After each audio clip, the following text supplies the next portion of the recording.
Événement exceptionnel pour le pays du vignoble nantais. Par courrier de Frédéric Mitterrand, ministre de la Culture, le pays du vignoble nantais bénéficie du label Pays d'art et d'histoire. La signature de la convention s'est déroulée ce vendredi 7 octobre au château de Goulaine. D'abord, la labellisation, c'est une reconnaissance pour un pays.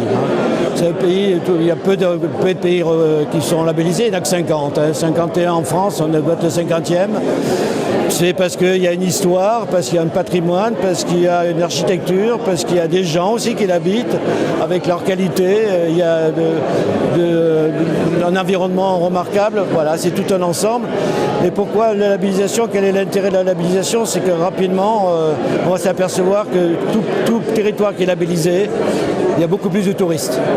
Donc ce pays mal connu, pas bien connu, même des Nantais, et que par ce biais-là, certainement, on va augmenter considérablement le nombre de touristes qui vont découvrir, qui vont l'aimer, qui vont boire nos produits, consommer nos produits, et voilà, c'est comme ça qu'on fera connaître nos territoires. C'est quelque chose de très, très important.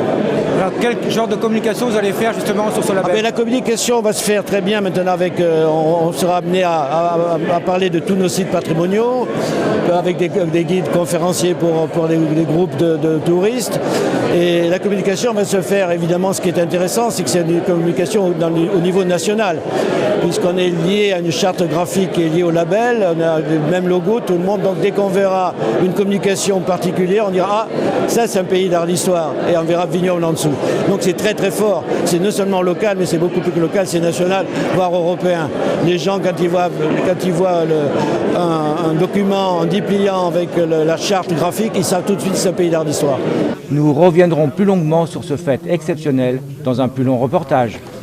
Il se nomme Petit Raisin. C'est un nouveau guide sur le net, couvrant les événements et les bons plans du vignoble nantais.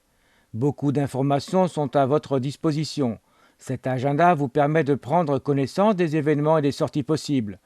Vous pouvez le trouver à l'adresse http://petit-raisin.com. Pour participer aux primaires du Parti socialiste le 9 octobre, 3 bureaux de vote sont à votre disposition dans le canton de Clisson. Salle du Champ de Foire pour les Clissonnais, complexe de la Margerie pour Gorges, Saint-Lumine, Saint-Hilaire de Clisson et Monnières. Pour les Gétignois, la salle de la Butte à la mairie. L'espace culturel du Douai à Cugand sera inauguré le 15 octobre à 10h30. De nombreuses animations sont prévues tout au long du week-end. Programme complet sur le site internet de Cugand. Une réunion publique organisée par la municipalité de Clisson concernant les effets des ondes des antennes relais se déroulera le 12 octobre à 18h30, salle des mariages Garenne-Valentin.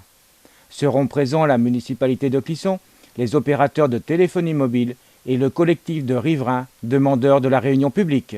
Grand spectacle en perspective ce dimanche 9 octobre avec la finale interrégionale et coupe régionale de VTT Trial qui se déroulera dans le parc Henri IV et au pied du château de Clisson. 120 VTTistes sont attendus, dont Vincent Hermance, double champion du monde. Spectacle assuré de 9h à 17h.